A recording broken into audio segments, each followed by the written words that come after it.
ನಮಸ್ಕಾರ. ನಮಸ್ಕಾರ. ನಾವು ಇವತ್ತು ದ ಡೀಪ್ ಡೈವ್ ಕಾರ್ಯಕ್ರಮದಲ್ಲಿ ಒಂದು ಬಹಳ ಕುತೂಹಲಕಾರಿಯಾದ ವಿಷಯದ ಬಗ್ಗೆ ಆಳವಾದ ವಿಶ್ಲೇಷಣೆ ಮಾಡ್ತಾ ಇದ್ದೀವಿ. ಖಂಡಿತ. ಎಲ್ಲರಿಗೂ ಸ್ವಾಗತ. ನಾವು ವೈದ್ಯಕೀಯ ರೋಗ ನಿರ್ಣಯದ ಬಗ್ಗೆ ಮಾತನಾಡುವಾಗ ಸಾಮಾನ್ಯವಾಗಿ ಅಲ್ಲಿ ಒಂದು ನಿಖರತೆ ಇರುತ್ತೆ ಅಲ್ವಾ? ಅಂದ್ರೆ ಒಂದು ಎಂಜಿನಿಯರಿಂಗ್ ತರ. ಹೌದು. ಕೈ ಮೂಳೆ ಮುರಿದ್ರೆ ಎಕ್ಸ್ರೇ ಆ ಮುರಿದ ಬಿಳಿ ಗೆರೆಯನ್ನ ಸ್ಪಷ್ಟವಾಗಿ ತೋರಿಸುತ್ತೆ. ಎಕ್ಸಾಕ್ಟ್ಲಿ. ವೈದ್ಯರು ಇಲ್ಲಿದೆ ನೋಡಿ ಅಂತ ಬೆರಳು ಮಾಡಿ ತೋರಿಸ್ತಾರೆ. ಭೌತಿಕ ಜಗತ್ತಿನ ನಿಯಮಗಳೇ ಹಾಗೆ. ಅದು ಕಪ್ಪು ಬಿಳುಪಿನಷ್ಟೇ ಸ್ಪಷ್ಟವಾಗಿರುತ್ತೆ. ಮುರಿದಿದೆ ಅಥವಾ ಮುರಿದಿಲ್ಲ, ಬಹಳ ನಿಖರ ಅಲ್ವಾ? ಹೌದು. ಮತ್ತು ಅದು ನಮ್ಗೆ ಸಮಾಧಾನ ತರುತ್ತೆ. ವಿಷಯಗಳು ನಮ್ಗೆ ಕಾಣುವಂತಿರಬೇಕು, ವರ್ಗೀಕರಿಸೋಕೆ ಸಾಧ್ಯವಾಗುವಂತಿರಬೇಕು ಅಂತ ಮನುಷ್ಯನ ಮನಸ್ಸು ಯಾವಾಗಲೂ ಬಯಸುತ್ತೆ. ನಿಜ. ಭೌತಿಕ ಜಗತ್ತಿನಲ್ಲಿ ಇದು ಬಹಳ ಚೆನ್ನಾಗಿ ಕೆಲಸ ಮಾಡುತ್ತೆ. ಆದ್ರೆ ನಾವು ಆಂತರಿಕ ಪ್ರಜ್ಞೆ ಮತ್ತು ಆಧ್ಯಾತ್ಮಿಕತೆಯ ಜಗತ್ತಿಗೆ ಕಾಲಿಟ್ಟಾಗ ಆ ಎಕ್ಸ್ರೇ ಯಂತ್ರ ಇದ್ದಕ್ಕಿದ್ದಂತೆ ಕೆಟ್ಟೋಗುತ್ತೆ. ಖಂಡಿತ. ನಾವು ನೋಡುವ ಅಥವಾ ಅರ್ಥ ಮಾಡಿಕೊಳ್ಳುವ ಭೂದೃಶ್ಯ ಸಂಪೂರ್ಣವಾಗಿ ಅಸ್ಪಷ್ಟ ಆಗ್ಬಿಡುತ್ತೆ. ಅದಕ್ಕಾಗಿಯೇ ನಾವು ಈ ಆಳವಾದ ಅಧ್ಯಯನದಲ್ಲಿ ಮೂಲಗಳನ್ನ ಒಳಹೊಕ್ಕು ನೋಡ್ತಾ ಇರೋದು. ಇಂದಿನ ನಮ್ಮ ಚರ್ಚೆಯ ಉದ್ದೇಶ ಓಶೋ ಅವರ ಆತ್ಮಚರಿತ್ರೆಯಾದ autobiography of a spiritually incorrect mystic ಆಧಾರದ ಮೇಲೆ ಅವರ ಜೀವನದಲ್ಲಿ ವಾಸ್ತವ ಮತ್ತು ಸತ್ಯಗಳ ನಡುವಿನ ವ್ಯತ್ಯಾಸವನ್ನ ಅನ್ವೇಷಿಸುವುದು. ಹೌದು. ಇದು ಕೇವಲ ಒಬ್ಬ ವ್ಯಕ್ತಿಯ ಕಥೆ ಅಲ್ಲ, ಬದಲಾಗಿ ಆಂತರಿಕ ಪ್ರಜ್ಞೆ ಹೇಗೆ ವಿಕಾಸಗೊಳ್ಳುತ್ತೆ ಅನ್ನೋದರ ಒಂದು ಅದ್ಭುತ ದಾಖಲೆ. ಅವರ ಮುಂದಿನ ಜೀವನದಲ್ಲಿ ಎಷ್ಟೇ ವಿವಾದಗಳಿದ್ರೂ ಅವರ ಬಾಲ್ಯದ ಈ ಘಟನೆಗಳು ಮನುಷ್ಯನ ಮನಸ್ಸಿನ ಮೂಲ ಸ್ವರೂಪದ ಬಗ್ಗೆ ಬಹಳಷ್ಟು ಹೇಳ್ತವೆ. ನಿಜ. ವಿಶೇಷವಾಗಿ ಅವರ ಬಾಲ್ಯದ ಮೌನ. ಹೌದು. ಆ ಮೌನ, ಅವರ ಮೇಲೆ ಅಜ್ಜ-ಅಜ್ಜಿಯ ಪ್ರಭಾವ ಮತ್ತು ಯಾವುದೇ ಸಾಂಪ್ರದಾಯಿಕ ಧಾರ್ಮಿಕ ಚೌಕಟ್ಟಿಲ್ಲದೆ ಅವರು ತಮ್ಮದೇ ಆದ ಆಧ್ಯಾತ್ಮಿಕತೆಯನ್ನ ಕಂಡುಕೊಂಡ ಬಗೆಯನ್ನ ವಿಶ್ಲೇಷಿಸಲು ನನಗೆ ಬಹಳ ಕುತೂಹಲ ಇದೆ. ಈ ಪುಸ್ತಕದ ಮುನ್ನುಡಿಯಲ್ಲಿಯೇ ಒಂದು ಅದ್ಭುತವಾದ ವಿಚಾರವನ್ನು ಪ್ರಸ್ತಾಪ ಮಾಡಿದ್ದಾರೆ. ನಾವು ಮೊದಲು ಭೌತಿಕ ಜಗತ್ತಿನ ವಾಸ್ತವ ಅಂದ್ರೆ ಫ್ಯಾಕ್ಟ್ ಮತ್ತು ಆಂತರಿಕ ಪ್ರಜ್ಞೆಯ ಸತ್ಯ ಅಂದ್ರೆ ಟ್ರೂತ್, ಇವೆರಡರ ನಡುವಿನ ವ್ಯತ್ಯಾಸವನ್ನ ತಿಳಿಯಬೇಕು. ಸರಿ.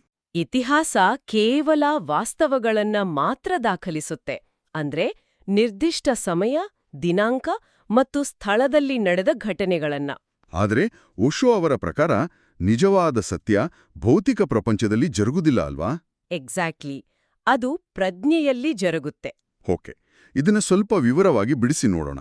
ವಾಸ್ತವ ಮತ್ತು ಸತ್ಯದ ನಡುವಿನ ವ್ಯತ್ಯಾಸ ಅಂದ್ರೆ, ಒಂದು ಹೋಟೆಲ್ನಲ್ಲಿ ತಿಂದ ಊಟದ ರಶೀದಿಯನ್ನ ನೋಡುವುದು ವಾಸ್ತವ ಆದ್ರೆ ಆ ಊಟದ ರುಚಿಯನ್ನ ಅನುಭವಿಸುವುದು ಸತ್ಯ ಇದ್ದಂತೆ ಅಲ್ವಾ? ಅಬ್ಬಾ, ಬಹಳ ಚೆನ್ನಾಗಿ ಹೇಳಿದ್ರಿ. ರಶೀದಿ ಊಟದ ಬಗ್ಗೆ ಮಾಹಿತಿಯನ್ನ ಕೊಡುತ್ತೆ ಹೊರ್ತು ಆ ಊಟ ಹೊಟ್ಟೆ ಸೇರಿದಾಗ ಸಿಗುವ ತೃಪ್ತಿಯ ಅನುಭವವನ್ನಲ್ಲ. ಕರೆಕ್ಟ್. ಅದು ಕೇವಲ ಊಟದ ರುಚಿ ಮಾತ್ರವಲ್ಲ, ಆ ರುಚಿ ನಮ್ಮ ಅಸ್ತಿತ್ವವನ್ನ ಹೇಗೆ ಬದಲಾಯಿಸುತ್ತೆ ಎನ್ನುವ ಅನುಭವ. ಓಶೋ ಅವರ ಜೀವನದಲ್ಲಿ ಈ ಸತ್ಯದ ಅನುಭವ ಪ್ರಾರಂಭವಾದದ್ದು ಮಧ್ಯಪ್ರದೇಶದ ಕುಚ್ವಾಡ ಅನ್ನೋ ಒಂದು ಪುಟ್ಟ ಹಳ್ಳಿಯಲ್ಲಿ. ಆ ಹಳ್ಳಿ ಬಗ್ಗೆ ಓದಿದಾಗ ನನಗಂತೂ ಆಶ್ಚರ್ಯ ಆಯಿತು. ಮೊದಲ 7 ವರ್ಷಗಳ ಕಾಲ ಅವರು ತಮ್ಮ ಅಜ್ಜ-ಅಜ್ಜಿಯ ಮನೆಯಲ್ಲಿ ಕಳೆದರು. ಹೌದು. ಆ ಜಾಗವನ್ನ ಸ್ವಲ್ಪ ಊಹಿಸಿಕೊಳ್ಳಿ. ಅಲ್ಲಿ ಶಾಲೆ ಇರ್ಲಿಲ್ಲ, ರಸ್ತೆ ಇರ್ಲಿಲ್ಲ, ರೈಲ್ವೆ ಕೂಡ ಇರ್ಲಿಲ್ಲ ಅಂತಾರೆ.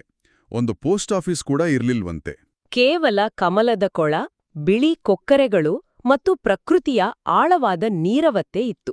ಆ ಏಕಾಂತ ಮತ್ತು ಮೌನವೇ ತಮ್ಮ ಆಂತರಿಕ ಸತ್ಯದ ಅಡಿಪಾಯವಾಯಿತು ಅಂತ ಅವ್ರು ಹೇಳ್ತಾರೆ. ಖಂಡಿತ.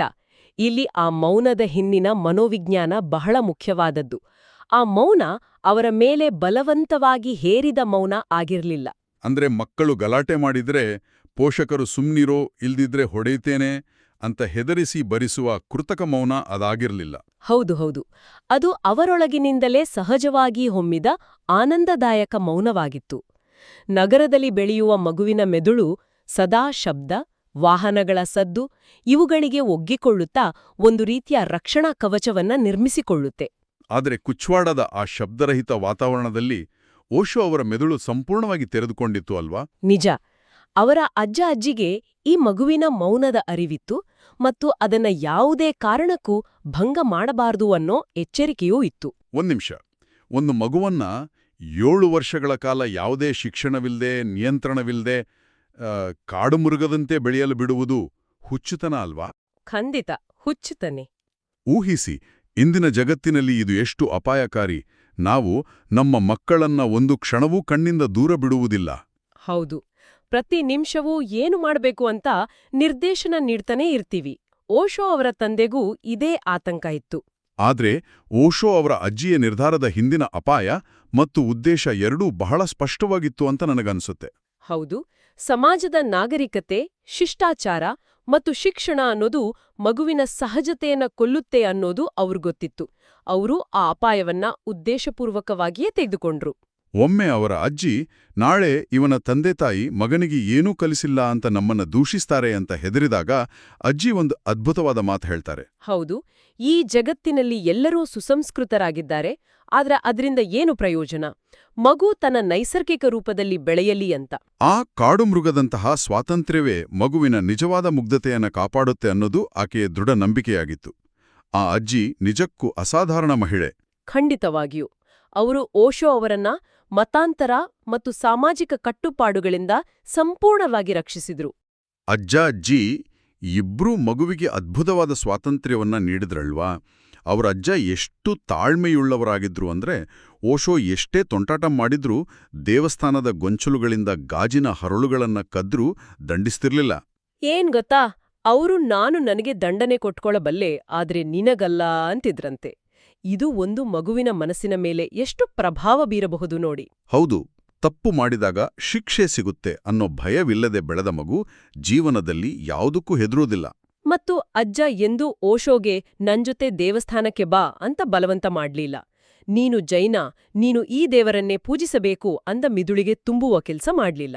ಇದು ಇಂದಿನ ಕಾಲದಲ್ಲೇ ಕಷ್ಟ. ಇನ್ನು ಆ ಕಾಲದಲ್ಲಿ ಜನಗಣತಿ ಅಧಿಕಾರಿ ಬಂದಾಗ ಅಜ್ಜಿಯ ಧರ್ಮ ಯಾವುದು ಅಂತ ಕೇಳಿದ್ರೆ, ಅಜ್ಜಿ ನೇರವಾಗಿ ನನಗೆ ಪ್ರಪಂಚದ ಯಾವುದೇ ಧರ್ಮಗಳ ಮೇಲೂ ನಂಬಿಕೆ ಇಲ್ಲ, ಅದೆಲ್ಲವೂ ಬಾಲಿಶ ಅನ್ಬಿಡ್ತಾರೆ. ಕೇವಲ ಯೋಚಿಸಿ, 20ನೇ ಶತಮಾನದ ಆರಂಭದ ಆ ಕಡು ಸಾಂಪ್ರದಾಯವಾದಿ ಕಾಲದಲ್ಲಿ ಒಂದು ಹಳ್ಳಿಯ ಮಹಿಳೆ ಹೀಗೆ ಹೇಳುವುದು ಎಷ್ಟೊಂದು ಕ್ರಾಂತಿಕಾರಿ ವಿಚಾರ. ಹೌದು, ಆದ್ರೆ ವಿಪರ್ಯಾಸ ಅಂದ್ರೆ ಯಾವುದೇ ಧರ್ಮವನ್ನ ನಂಬದ ಅದೇ ಅಜ್ಜಿ ಓಶೋ ಅವರಿಗೆ ಒಂದು ಅತ್ಯಮೂಲ್ಯವಾದ ಆಧ್ಯಾತ್ಮಿಕ ಸಾಧನವನ್ನ ನೀಡಿದ್ರು. ಅದೇ ಅವರ ಬದುಕಿನ ದಿಕ್ಸೂಚಿಯಾಯಿತು ಅಲ್ವಾ? ಇದೇ ಇಲ್ಲಿನ ಸೂಕ್ಷ್ಮ. ಆ ಸಾಧನವೇ ಜೈನ ಧರ್ಮದ ಪ್ರಸಿದ್ಧ ರಣೋಕಾರ ಮಂತ್ರ. ಆದರೆ ಅಜ್ಜಿ ಅದರ ಸಾಂಪ್ರದಾಯಿಕ ಅರ್ಥಕ್ಕಿಂತ ಆ ಮಂತ್ರದ 5ನೇ ಸಾಲಿನ ಸಾರ್ವತ್ರಿಕತೆಯ ಬಗ್ಗೆ ಒತ್ತು ನೀಡಿದ್ರು. ಹೌದು, ಆ ಸಾಲು ನಮೋಲೋಯೇ ಸವ್ವ ಸಾಹುಣಂ ಅಂತ. ಅಂದ್ರೆ ತಮ್ಮನ್ನು ತಾನು ಅರಿತ ಎಲ್ಲರಿಗೂ ನನ್ನ ನಮಸ್ಕಾರಗಳು. ಅಜ್ಜಿ ಹೇಳಿದ್ದು, ದೇವರಿಗೆ ತಲೆಬಾಗಬೇಡ, ಸ್ವರ್ಗ ನರಕಗಳಿಗೆ ಹೆದರಬೇಡ, ಆದರೆ ಯಾರು ತಮ್ಮನ್ನ ತಾವು ಅರಿತುಕೊಂಡಿದ್ದಾರೋ ಅಂತ ಜ್ಞಾನಿಗಳಿಗೆ ಗೌರವ ಕೊಡುವಂತ. ಹೌದು, ಇದು ಒಂದು ನಿರ್ದಿಷ್ಟ ಬ್ರಾಂಡ್ನ ಬೀಗವನ್ನ ಮಾತ್ರ ತೆರೆಯುವ ಕೀಲಿಯಲ್ಲ. ಖಂಡಿತ, ಬದಲಾಗಿ ಬದುಕಿನ ಎಲ್ಲಾ ಬಾಗಿಲುಗಳನ್ನ ತೆರೆಯಬಲ್ಲ ಮಾಸ್ಟರ್ ಕೀ ಇದ್ದಂತೆ. ಇದು ಹಿಂದೂ, ಮುಸ್ಲಿಂ, ಕ್ರಿಶ್ಚಿಯನ್ ಅನ್ನೋ ಯಾವುದೇ ಭೇದಭಾವವಿಲ್ಲದ ಸಂಪೂರ್ಣ ಜಾತ್ಯತೀತವಾದ ಮಂತ್ರವಾಗಿತ್ತು. ಅದು ಕೇವಲ ಮಾಸ್ಟರ್ ಕೀ ಮಾತ್ರವಲ್ಲ, ಅದು ಮನುಷ್ಯನ ಅಹಂಕಾರವನ್ನ ಕೊಳಚುವ ಅಸ್ತ್ರವೂ ಹೌದು. ಓಶೋ ಅವರ ಪ್ರಕಾರ ಧ್ಯಾನಕ್ಕೆ ಯಾವುದೇ ಧರ್ಮ, ದೇವರು ಅಥವಾ ಸ್ವರ್ಗ ನರಕಗಳ ಭಯದ ಅಗತ್ಯವಿಲ್ಲ. ಈ ಮಂತ್ರ ಆಂತರಿಕ ಶೋಧನೆಯ ಸಾಧನವಾಗಿ ಕೆಲಸ ಮಾಡ್ತು. ಇದು ಓಶೋ ಅವರ ಭವಿಷ್ಯದ ಧರ್ಮರಹಿತ ಧರ್ಮದ ಪರಿಕಲ್ಪನೆಗೆ, ಅಂದ್ರೆ ರಿಲಿಜನ್ಲೆಸ್ ರಿಲಿಜನ್ ಪರಿಕಲ್ಪನೆಗೆ ನಾಂದಿಯಾಯಿತು. ತಮ್ಮ ಅಜ್ಜಿ ಧರ್ಮದ ಹೆಸರಿನಲ್ಲಿ ಸುಳ್ಳು ಹೇಳಲಿಲ್ಲ ಎಂಬುದೇ ಓಶೋ ಅವರ ದೃಷ್ಟಿಯಲ್ಲಿ ಅತಿ ದೊಡ್ಡ ಧಾರ್ಮಿಕತೆಯಾಗಿತ್ತು. ಹೌದು, ಆದ್ರೆ ಪ್ರಪಂಚ ಯಾವಾಗ್ಲೂ ಈ ಮೌನವನ್ನ ಸಹಿಸೋದಿಲ್ವಲ್ವಾ? 7 ವರ್ಷಗಳ ಆ ರಕ್ಷಣಾ ಕವಚ ಒಡೆದು ಆ ಮಗು ಸಮಾಜದ ಚೌಕಟ್ಟಿಗೆ ಅಂದ್ರೆ ಶಾಲೆಗೆ ಕಾಲಿಟ್ಟಾಗ ನಿಜವಾದ ಘರ್ಷಣೆ ಶುರುವಾಗತ್ತೆ. 7-9 ವರ್ಷಗಳ ಕಾಲ ಯಾವುದೇ ಅಕ್ಷರಾಭ್ಯಾಸವಿಲ್ಲದೆ ಪ್ರಕೃತಿಯ ಮಡಿಲಲ್ಲಿ ಅಷ್ಟು ಸ್ವತಂತ್ರವಾಗಿ ಬೆಳೆದ ಮಗು ಇದ್ದಕ್ಕಿದ್ದಂತೆ ಸಾಂಪ್ರದಾಯಿಕ ಶಾಲೆ ಎಂಬ ಚೌಕಟ್ಟಿನೊಳಗೆ ಬಂದಾಗ ಏನಾಯಿತು? ಓಶೋ ಶಾಲೆಯ ಕೆಂಪು ಕಟ್ಟಡವನ್ನು ನೋಡಿ ಇದು ಶಾಲೆಯಲ್ಲ, ಜೈಲು ಅಂತಾರೆ. ಭಾರತದಲ್ಲಿ ಶಾಲೆ ಮತ್ತು ಜೈಲುಗಳೆರಡಕ್ಕೂ ಒಂದೇ ರೀತಿಯ ಕೆಂಪು ಬಣ್ಣ ಬಳಿಯುವುದು ಕೇವಲ ಕಾಕತಾಳೀಯವಲ್ಲ ಅಂತ ಅವರು ತಮಾಷೆ ಮಾಡ್ತಾರೆ. ಹೌದು, ಆದರೆ ಇದರ ಹಿಂದಿನ ಗಂಭೀರವಾದ ಅರ್ಥ ಏನಂದ್ರೆ, ಸಮಾಜ ಶಿಕ್ಷಣವನ್ನ ಏಕೆ ನೀಡುತ್ತೆ? ಕೇವಲ ಜ್ಞಾನಕ್ಕಾಗಿ ಅಲ್ಲ, ಬದಲಾಗಿ ವ್ಯವಸ್ಥೆಗೆ ತಲೆಬಾಗುವ ವಿಧೇಯರಾದ ಕೆಲಸಗಾರರನ್ನ ಸೃಷ್ಟಿಸಲು. ಓಶೋ ಅವರನ್ನ ಬಲವಂತವಾಗಿ ಶಾಲೆಗೆ ಎಳೆದುಕೊಂಡು ಹೋದಾಗ ಅಲ್ಲಿ ಕಾಂತರ್ ಮಾಸ್ಟರ್ ಅನ್ನೋ ಕ್ರೂರ ಶಿಕ್ಷಕನ ಎದುರಾಯಿತು. ಆತ ಬೃಹದಾಕಾರದ, ಒಕ್ಕಣ್ಣಿನ, ಸದಾ ದೈಹಿಕ ದಂಡನೆ ನೀಡುವ ವ್ಯಕ್ತಿಯಾಗಿದ್ದ. ಆದ್ರೆ ಓಶೋ ಆತನ ದೈಹಿಕ ದಂಡನೆಯ ವಿರುದ್ಧ ಬಂಡಾಯವೆದ್ರು. ಟೇಬಲ್ ಗುದ್ದಿ ನನ್ನ ಸ್ವಾತಂತ್ರ್ಯವನ್ನ ಕಸಿದುಕೊಳ್ಳಲು ನಿಮಗೆ ಹಕ್ಕಿಲ್ಲ. ಶಿಕ್ಷಣದ ನಿಯಮಾವಳಿಯನ್ನ ತೋರಿಸಿ ಅದರಲ್ಲಿ ಹೊಡೆಯಲು ಅವಕಾಶವಿದೆಯೇ ಎಂದು ಪ್ರಶ್ನಿಸಿದರು.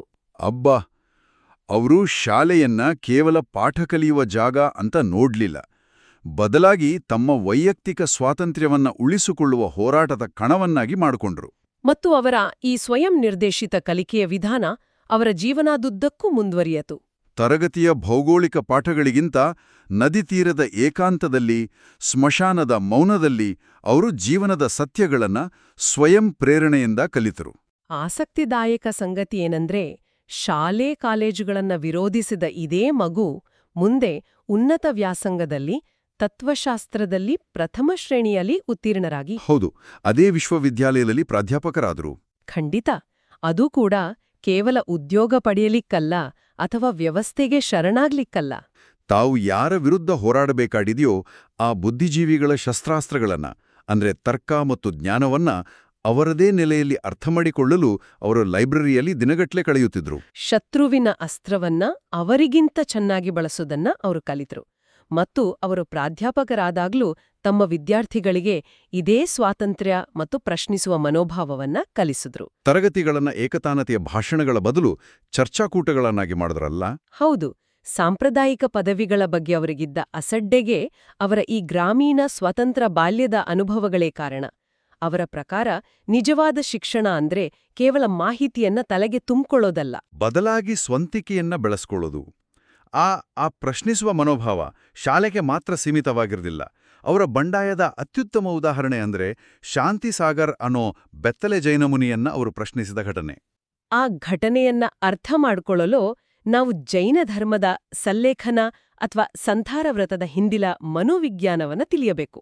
ಜೈನ ಧರ್ಮದಲ್ಲಿ ಕರ್ಮಗಳನ್ನ ಕಳೆದುಕೊಳ್ಳಲು ಮತ್ತು ಮರುಹುಟ್ಟು ಪಡೆಯದಿರಲು ಉಪವಾಸದ ಮೂಲಕ ದೇಹವನ್ನ ದಂಡಿಸುವ ಸಂಪ್ರದಾಯ ಇದೆ ಅಲ್ವಾ? ಹೌದು. ಕೆಲವೊಮ್ಮೆ ಸಾಯೋವರೆಗೂ ಉಪವಾಸ ಮಾಡುವ ತೀವ್ರವಾದ ಸಂಪ್ರದಾಯ. ಇದು ಒಂದು ರೀತಿಯ ದೈಹಿಕ ಸ್ವಯಂ ದಂಡನೆ. ಆದರೆ 5 ವರ್ಷದ ಬಾಲಕನಾಗಿದ್ದ ಓಶೋ ಇದರಲ್ಲಿರುವ ತರ್ಕಹೀನತೆಯನ್ನ ಕ್ಷಣಾರ್ಧದಲ್ಲಿ ಗುರುತಿಸ್ತಾರೆ. ಅವರು ಆ ಮುನಿಯನ್ನ ಕೇಳ್ತಾರೆ, ಮರುಹುಟ್ಟು ಬೇಡವೆನ್ನುವುದಾದ್ರೆ ನೀವು ಏಕೆ ಆತ್ಮಹತ್ಯೆ ಮಾಡಿಕೊಳ್ಬಾರದು ಅಂತ.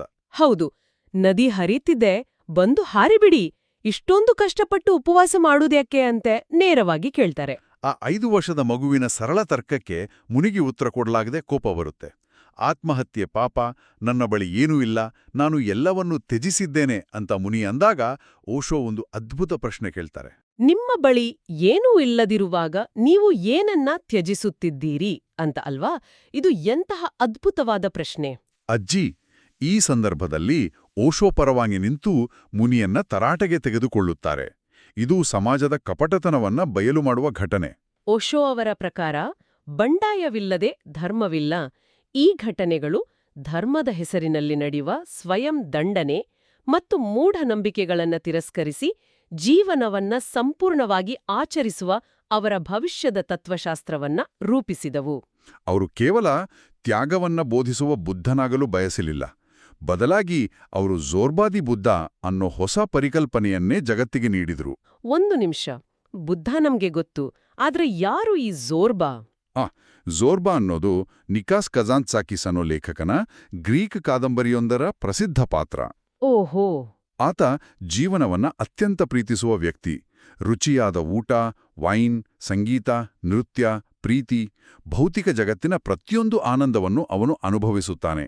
ಆದ್ರೆ ಅವನಿಗೆ ಬುದ್ಧನ ಆಂತರಿಕ ಮೌನ ಗೊತ್ತಿಲ್ಲ. ಕರೆಕ್ಟ್. ಇನ್ನೊಂದೆಡೆ ಬುದ್ಧನಿಗೆ ಆಂತರಿಕ ಮೌನ, ಶಾಂತಿ ಗೊತ್ತಿದೆ, ಆದ್ರೆ ಭೌತಿಕ ಜಗತ್ತಿನ ಆಚರಣೆಯಿಂದ ಆತ ದೂರವಿದ್ದಾನೆ. ಹೌದು, ಓಶೋ ಇವೆರಡನ್ನೂ ಸೇರಿಸಿದ್ರು. ಭೌತಿಕ ಜಗತ್ತಿನ ಆನಂದವನ್ನ ಅನುಭವಿಸ್ತಲೇ ಆಂತರಿಕವಾಗಿ ಸಂಪೂರ್ಣ ಮೌನವಾಗಿರುವ ವ್ಯಕ್ತಿ ಅಂದ್ರೆ ಝೋರ್ಬಾದಿ ಬುದ್ಧನೇ ಭವಿಷ್ಯದ ಪರಿಪೂರ್ಣ ಮನುಷ್ಯ ಅಂತ ಅವರು ಪ್ರತಿಪಾದಿಸಿದ್ರು. ಅಂದ್ರೆ ಭೌತಿಕ ಜಗತ್ತಿನ ಆಚರಣೆ ಮತ್ತು ಆಂತರಿಕ ಜಗತ್ತಿನ ಏಕಾಂತ ಎರಡರ ಅದ್ಭುತ ಸಮ್ಮಿಲನ. ಓಶೋ ಅವರ ಧ್ಯಾನದ ವ್ಯಾಖ್ಯಾನವೇ ವಿಭಿನ್ನವಾಗಿತ್ತು. ಅದು ಕೇವಲ ಕಣ್ಣು ಮುಚ್ಚಿ ಕೈ ಮುಗಿದು ದೇವರನ್ನ ಪ್ರಾರ್ಥಿಸುವುದಾಗಿರಲಿಲ್ಲ. ಪ್ರಾರ್ಥನೆಯೆಂದ್ರೆ ಯಾರಿಗೋ ಬೇಡಿಕೊಳ್ಳುವುದು ಅಂತ ಅವರು ಭಾವಿಸಿದ್ರು. ಆದರೆ ಅವರ ಧ್ಯಾನದ ಪರಿಕಲ್ಪನೆಯೆಂದರೆ ಸಂಪೂರ್ಣ ವಿಶ್ರಾಂತಿ, ಮೆದುಳಿನ ಆಲೋಚನೆಗಳ ನಿಲುಗಡೆ ಮತ್ತು ಕೇವಲ ಇರುವಿಕೆ. ಹೌದು, ಅವರು ತಮ್ಮ ಮಾತುಗಳನ್ನು ಕೂಡ ಒಂದು ಧ್ಯಾನದ ಸಾಧನವಾಗಿ ಬಳಸಿದ್ರು. ಅವರು ವೇದಿಕೆಯ ಮೇಲೆ ನಿಂತು ಮಾಹಿತಿ ನೀಡಲು ಮಾತನಾಡುತ್ತಿರಲಿಲ್ಲ. ಬದಲಾಗಿ ಕೇಳುಗರ ಮನಸ್ಸಿನ ಆಲೋಚನಾ ಪ್ರಕ್ರಿಯೆಯನ್ನ ನಿಲ್ಲಿಸಿ ಆ 2 ಪದಗಳ ನಡುವಿನ ಮೌನದ ರುಚಿಯನ್ನ ಉಣಬಡಿಸಲು ಮಾತನಾಡುತ್ತಿದ್ರು. ಅವರ ಸಾರ್ವಜನಿಕ ಜೀವನದ ಬಗೆಗಿನ ವಾಸ್ತವಗಳು ಅಂದ್ರೆ ಫ್ಯಾಕ್ಟ್ಸ್, ಅವರ ಸುತ್ತಲಿದ್ದ ವಿವಾದಗಳು, ರೋಲ್ಸ್ ರಾಯ್ಸ್ ಕಾರುಗಳು, ಅಮೆರಿಕದ ಪ್ರಯೋಗ ಇವೆಲ್ಲವೂ ಭೌತಿಕ ಜಗತ್ತಿನ ಘಟನೆಗಳು, ಕೇವಲ ಇತಿಹಾಸ. ಪ್ರಜ್ಞೆಯಲ್ಲಿ ಅವರ ಬಾಲ್ಯದ ಆ ಕುಚ್ಚವಾಡ ಹಳ್ಳಿಯ ಮೌನದಲ್ಲಿಯೇ ಅಡಗಿತ್ತು. ಒಟ್ಟಾರೆಯಾಗಿ ಹೇಳುವುದಾದ್ರೆ ಓಶೋ ಅವರ ಜೀವನವು ನಮಗೆ ವಾಸ್ತವ ಮತ್ತು ಸತ್ಯದ ನಡುವಿನ ಅಂತರವನ್ನ ಬಹಳ ಸ್ಪಷ್ಟವಾಗಿ ತೋರಿಸುತ್ತೆ. ಅವರ ಬಾಲ್ಯದ ಮೌನ, ಅಜ್ಜ ಅಜ್ಜಿಯ ಮುಕ್ತ ವಾತಾವರಣ, ಸಾಂಪ್ರದಾಯಿಕ ಶಿಕ್ಷಣದ ಮೇಲಿನ ಅವರ ತಿರಸ್ಕಾರ ಮತ್ತು ಧರ್ಮದ ಕುರುಡು ನಂಬಿಕೆಗಳ ವಿರುದ್ಧದ ಬಂಡಾಯ ಇವೆಲ್ಲವೂ ಅವರ ಆಂತರಿಕ ಸತ್ಯದ ಅನ್ವೇಷಣೆಗೆ ದಾರಿಯಾದವು. ವಿಶೇಷವಾಗಿ ಇಂದಿನ ಯುವಜನತೆಗೆ ಈ ಕತೆ ಒಂದು ವಿಶಿಷ್ಟ ಮಾರ್ಗದರ್ಶಿಯಾಗಿದೆ. ಹೌದು, ಕೇವಲ ಡಿಗ್ರಿಗಯನ್ನ ಗಳಿಸುವುದು, ಸಮಾಜದ ನಿರೀಕ್ಷೆಗಳಿಗೆ ತಲೆಬಾಗುವುದು ಅಥವಾ ಮೂಢನಂಬಿಕೆಗಳನ್ನ ಪಾಲಿಸುವುದಲ್ಲ, ಬದಲಾಗಿ ತಮ್ಮದೇ ಆದ ವೈಯಕ್ತಿಕ ಸತ್ಯವನ್ನ, ಪ್ರಾಮಾಣಿಕತೆಯನ್ನ ಕಂಡುಕೊಳ್ಳುವುದು ನಿಜವಾದ ಶಿಕ್ಷಣ ಮತ್ತು ಆಧ್ಯಾತ್ಮಿಕತೆ ಎಂಬುದನ್ನ ಈ ವಿಶ್ಲೇಷಣೆ ಹೇಳುತ್ತೆ. ಖಂಡಿತ. ಇಲ್ಲಿ ನಮ್ಮ ಆರಂಭದ ಎಕ್ಸ್ರೇ ಉದಾಹರಣೆಗೆ ಮರಳೋಣ. ಇಂದಿನ ಜಗತ್ತಿನಲ್ಲಿ ನಾವೆಲ್ಲರೂ ಮಾಹಿತಿಯ ಮಹಾಪೂರದಲ್ಲಿ ಕೊಚ್ಚಿ ಹೋಗ್ತಾ ಇದ್ದೀವಿ. ನಾವು ಗಳಿಸುವ ಡಿಗ್ರಿಗಳು, ಓದುವ ಪುಸ್ತಕಗಳು, ನಂಬುವ ಸಿದ್ಧಾಂತಗಳು ಮತ್ತು ಸಂಗ್ರಹಿಸುವ ವಾಸ್ತವಗಳು ಕೇವಲ ಆ ಕಪ್ಪು ಬಿಳುಪಿನ ಎಕ್ಸ್ರೇಗಳಿದ್ದಂತೆ. ಅವು ಕೇವಲ ಭೌತಿಕ ಮೇಲ್ಮೈಯನ್ನ, ಹೊರಗಿನ ಅಸ್ಥಿಪಂಜರವನ್ನ ಮಾತ್ರ ತೋರಿಸ್ತವೆ. ಇದು ಕೇಳುಗರೆಲ್ಲರನ್ನೂ ಕಾಡುವಂಥ ಒಂದು ಗಂಭೀರವಾದ ಪ್ರಶ್ನೆ. ಈ ಎಕ್ಸ್ರೇ ರಿಪೋರ್ಟ್ಗಳೇ, ಈ ಮಾಹಿತಿಗಳೇ ನಮ್ಮೊಳಗಿನ ನಿಜವಾದ ಆಂತರಿಕ ಮೌನವನ್ನ ಮತ್ತು ಜೀವಂತ ಸತ್ಯವನ್ನ ಅರಿಯದಂತೆ ತಡೆಯುವ ಕಾಂಕ್ರೀಟ್ ಗೋಡೆಗಳಾಗಿ ಮಾರ್ಪಟ್ಟಿವ್ಯಾ? ಕೇವಲ ವಾಸ್ತವಗಳನ್ನ ಬೆನ್ನತ್ತುವ ಭರದಲ್ಲಿ ನಾವು ನಮ್ಮೊಳಗಿನ ನೈಜ ಮೌನವನ್ನ ಕಳ್ಕೊಳ್ತಿದ್ದೀವಿ ಎನ್ನುವುದು ಅತಿ ದೊಡ್ಡ ವಿಪರ್ಯಾಸ ಅಲ್ವಾ? ಹೌದು. ಇದರ ಬಗ್ಗೆ ಎಲ್ಲರೂ ಒಂದ್ಸಲ ಆಲೋಚನೆ ಮಾಡಬೇಕು. ಇವತ್ತಿನ ಈ ಡೀಪ್ ಡೈವ್ ವಿಶ್ಲೇಷಣೆಯಲ್ಲಿ ಪಾಲ್ಗೊಂಡಿದ್ದಕ್ಕೆ ತುಂಬಾ ಧನ್ಯವಾದಗಳು. ನನಗೂ ತುಂಬಾ ಖುಷಿಯಾಯ್ತು. ನಮಸ್ಕಾರ.